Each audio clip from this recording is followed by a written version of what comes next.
మత్తయి సువార్త 8వ అధ్యాయము 28వ వచనం నుండి 34వ వచనం వరకు. యేసు ప్రభు ఒక రోజున గదరేనీయుల ప్రాంతంలో ప్రవేశించారు.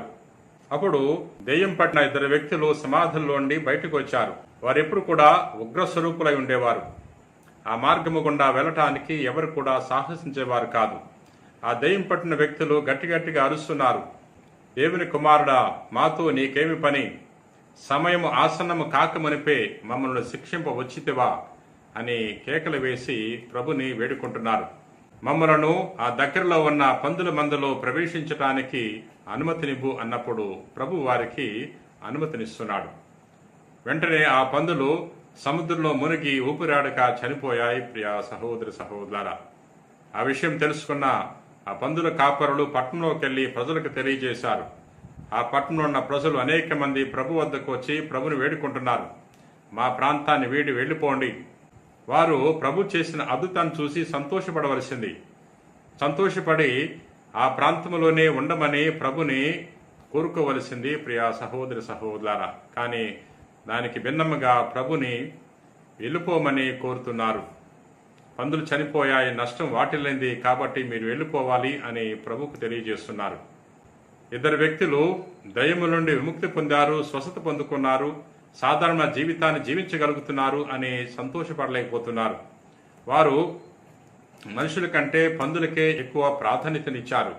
ప్రభు ఆ ప్రాంతంలోనే ఉన్నట్లయితే ఆ పట్టణంలో ఉన్న ప్రజలు అనేక మంది స్వస్థతలు పొందుకునేవారు, అనేక మంది ప్రభువు నుండి మేలులు పొందుకునేవారు. ప్రియా సహోదరి సహోదరులారా, ఆ విషయము వారు గమనించలేకపోతున్నారు.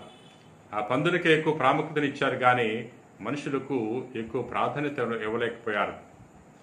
నేటి సమాజంలో కూడా ఇటువంటి పరిస్థితిని చూస్తున్నాం. మనిషిని గౌరవించట్లేదు. మనిషి ఎదుటి మనిషి కంటే జంతువులకు ఎక్కువ ప్రాముఖ్యతనిస్తున్నాడు. ఎదుటి మనిషి కంటే వస్తువులకు ఎక్కువ ప్రాముఖ్యతనిస్తున్నాడు, డబ్బులకు ఎక్కువ ప్రాముఖ్యతనిస్తున్నాడు. మానవత్వము మంట కలిసిపోతుంది. ప్రియా సహోదరి సహోదరులారా, మనము మనిషిని మనిషిగా గౌరవించాలి. ఎందుకంటే దేవుడు మనిషిని సమస్తము కంటే మిన్నగా సృష్టించాడు.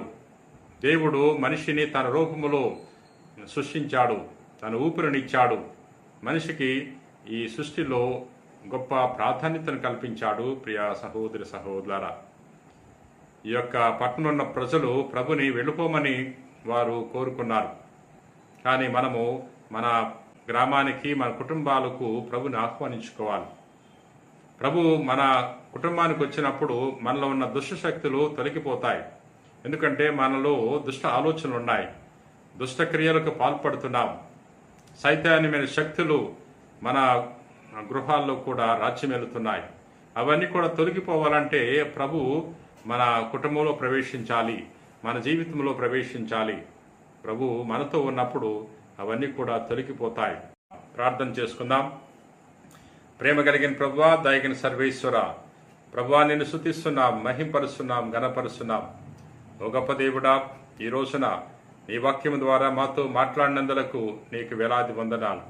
నేటి సువార్తలో నీ కుమారుడు యేసుక్రీస్తు ప్రభు దెయ్యం పట్టిన 2 వ్యక్తులకు విముక్తిని దయచేస్తున్నాడు. ప్రభువా, మాలో ఉన్న దుష్టశక్తులను తొలగించమని ప్రార్థన చేయుచున్నాం. నీ యొక్క పవిత్ర ఆత్మ శక్తి చేత మమ్మల్ని అందరినీ కూడా నింపండి. మేము మనుషులకు ఎక్కువ ప్రాధాన్యతనిచ్చే వాక్యాన్ని దయచేయండి. మనిషిని మనిషిగా గుర్తించి గౌరవించే గొప్ప మనస్సును మాకు ప్రసాదించమని వేడుకుంటున్నాం.